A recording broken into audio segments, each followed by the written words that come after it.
Sveiki, mani sauc Sandra, un mēs esam Skandagras kompetenču centrā pie Ziemaskviešu šķirnes Braiti. Šodien, 26. jūnijā, atskatīsimies, kā tad augiem ir gājis šeit uz lauka. Kompetenču centrā jūnija mēnesī ir nolījuši 152,09 mm nokrišņu.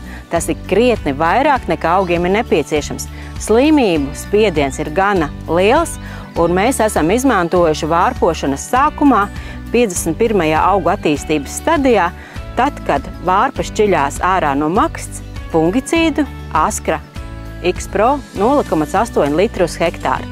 Lai uzlabotu augiem vilmaiņu un arī uzlabotu augiem 1000 graudu masu, jeb tilpumu masu, mēs pievienojām Viva K plus AA 2 litri uz hektāru. No slāpekļu mēslošanas līdzekļiem mēs lietojām Aksan 100 kg uz hektāru kvalitātes uzlabošanai, un tas notika nedēļu vēlāk, jo tad, kad mēs vēlējāmies, iztraucēja mums lietus.